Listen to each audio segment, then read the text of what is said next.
Hello friend, welcome to our channel. तो friend, आज हम बात करने वाले हैं हिंदी व्याकरण के तत्सम और तद्भव के बारे में और इसके ट्रिक के बारे में कि हम कैसे इसको पहचानेंगे और कैसे इसको याद करेंगे। तो फ्रेंड्स, हम बात करते हैं सबसे पहले तत्सम की। तो तत्सम का मतलब होता है, अगर इसका हम संधि विच्छेद करें तो तत् धम सन। ठीक है, तत् धन सम मतलब उसके समान। किसके समान? संस्कृत के समान। मतलब जो संस्कृत से हूबहू आ जाता है उसे हम तत्सम कहते हैं। हिंदी में बहुत से शब्द संस्कृत से सीधे आ गए हैं। हिंदी में बहुत से शब्द संस्कृत से सीधे आ गए हैं और आज भी उसी रूप में प्रयोग हो रहे हैं, जैसे अग्नि, वायु, सूर्य, पुत्र आदि। ये सब तत्सम है। अब बात करते हैं हम तद्भव की। तद्भव का मतलब होता है, तद्भव का मतलब होता यह है कि तद्भव प्लस भव का मतलब उसके होना, मतलब संस्कृत शब्दों से परिवर्तित होकर बने शब्द जो संस्कृत में हैं, लेकिन उसको हम अगर परिवर्तित जो कर देते हैं वही होता है तद्भव। फॉर एग्जाम्पल जैसे पहले बोलते थे हस्तरेखा। हस्तरेखा मतलब हाथ की रेखा, लेकिन आज हम लोग बोलते हैं हाथ। पहले हस्त बोलते थे, तो मतलब पहले हस्त संस्कृत में था ना, लेकिन आज के जो ये परिवर्तित हुए हैं संस्कृत से शब्द, वो हो गए हैं हाथ। तो मतलब वही बताया गया है कि तद्भव मतलब तद्भव प्लस भव मतलब उसके समान। संस्कृत से जो परिवर्तित होकर बने शब्द हैं उनको कहते हैं हम तद्भव। जैसे पहले सब लोग कर्पूर बोलते थे, तो कर्पूर संस्कृत शब्द है, लेकिन आज कपूर बोलते हैं, तो वो हिंदी शब्द है। ठीक है, मतलब आप कह सकते हो कि संस्कृत शब्दों से परिवर्तित होकर हिंदी में बने हुए शब्द को हम तद्भव कहते हैं। मतलब जैसे कर्पूर पहले था तो संस्कृत था। देखिए, पहले ये वाला आधा रा लगा था ऊपर वाला, लेकिन अब ये हट गया है तो कपूर हो गया, तो ये मतलब हिंदी शब्द हो गया है। हस्तरेखा, जैसे पहले बोलते थे ना हस्तरेखा, हस्त बोलते थे, वे संस्कृत शब्द था, लेकिन आज बोलते हैं सब लोग हाथ। हाथ बोलते हैं कि हाथ मतलब हिंदी शब्द है। ठीक है, तो पहले हस्त था, आज बोलते हैं हाथ। अब बात करते हैं हम अपने थर्ड की तत्सम एवं तद्भव पहचानने के नियम कौन कौन से। इसमें बहुत सारे नियम हैं, आप बिल्कुल कंफ्यूज मत होइएगा कि बहुत ही इजी है ट्रिक, और ये मैंने अपने बुक के नोट से बनाया है। मैं एक दिन पढ़ रही थी तो मुझे लगा कि आप लोगों को ये बताना ज़रूरी है। तत्सम और तद्भव की बहुत याद नहीं होता सबको, तो मैं उस अपने बुक से ये नोट्स को बनाया है।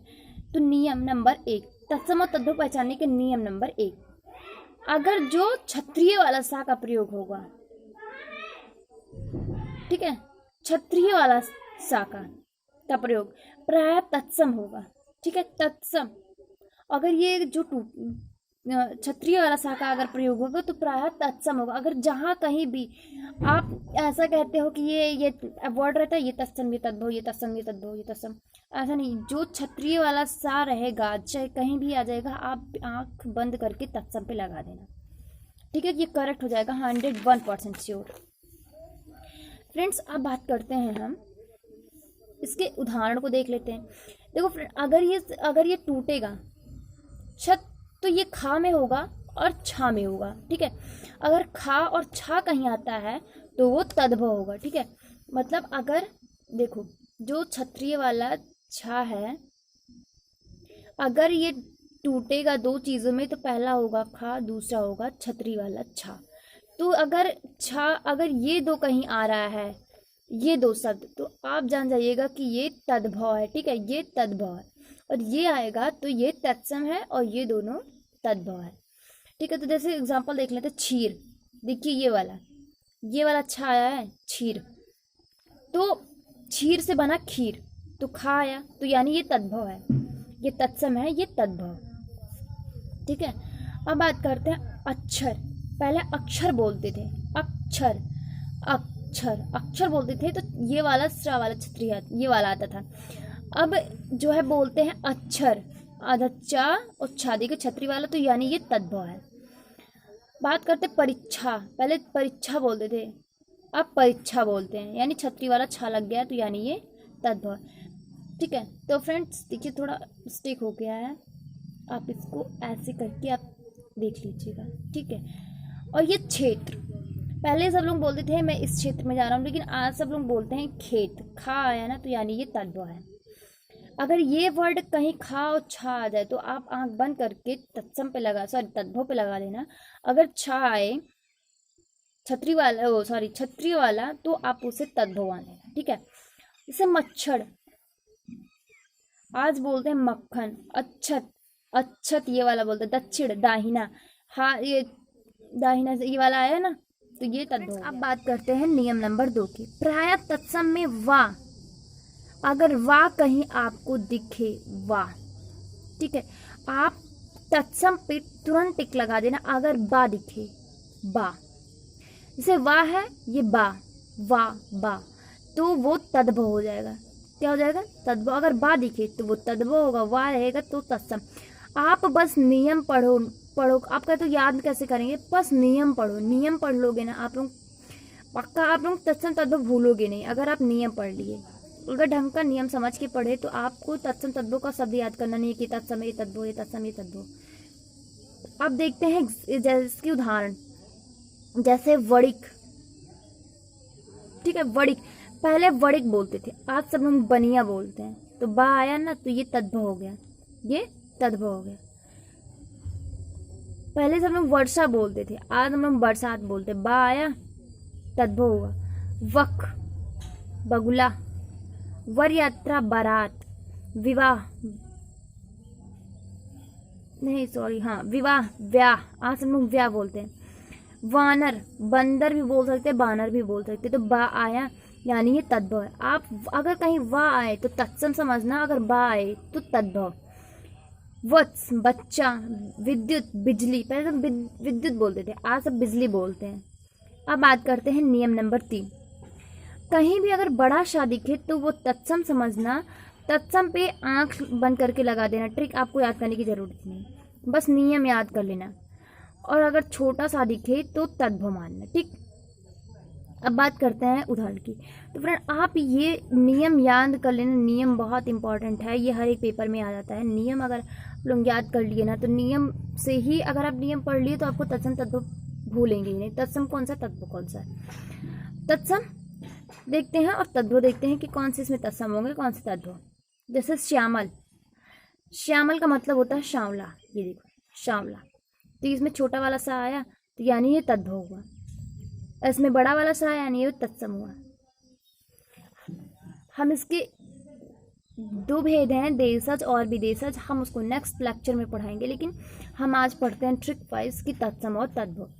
जैसे सकू मतलब सुआ, दर्शन, दर्शन, ये वाला सा आया इसमें यानी ये तत्सम हुआ और ये तद्भव। श्वेत, सफेद, आशीष, आशीष, राशि, रास। तो हम पहले पूछते थे आपकी राशि क्या, आज पूछे आपका राश क्या है, तो ये वाला सा आया ना, यानी ये तत्सम हुआ, ये तत्सम हो गया और ये तद्भव। बात करते हैं नियम नंबर 4 की। आप सारे नियम को याद कर लीजिए, कहीं नोट कर लीजिए, ये इंपॉर्टेंट है। मैंने एक अपने हिंदी व्याकरण के बुक से बनाया है ये नोट। तो नियम नंबर 4 की बात करते हैं। प्राय ऋषि, अगर ये वाला ऋषि वाला री आएगा तो ये तत्सम होगा। अगर सॉरी,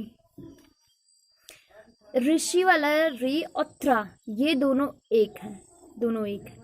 अगर कहीं ये आता है और या ये आता है तो आप आंख बंद करके तत्सम पे ही लगाना, तत्सम पे, तत्सम पे। चाहे ये आए और ये आए, अगर दोनों आ गया है तो भी तत्सम ही रहेगा। अगर ये आए ये आए तो तत्सम ही होगा।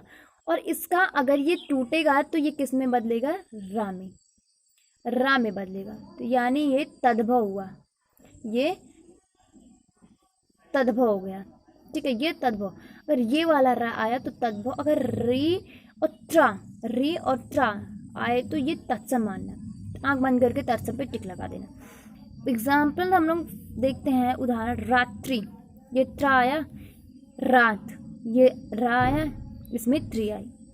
राजपुत्र, ये त्रा आया, इसमें राजपूत, ये वाला रा आ गया। श्रृंगार, बहुत लोग श्रृंगार को इस तरह से लिखते हैं श्रृंगार, लेकिन ये गलत है। श्रृंगार हमेशा ये नहीं लगता है, जो सब लोग ये लगाने के बाद ये लगा देते, ये नहीं लगता, ये गलत माना जाएगा।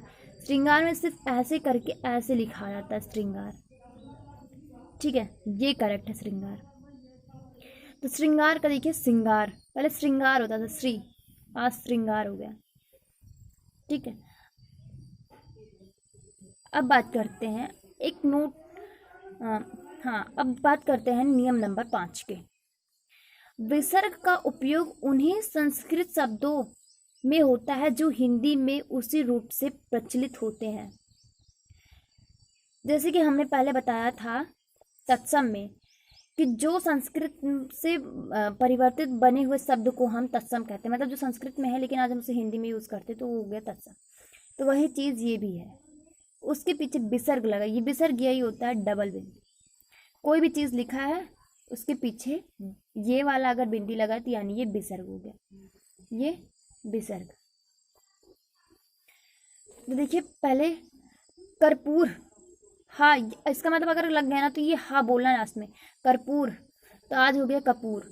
ये संस्कृत वर्ड है और ये हिंदी वर्ड है।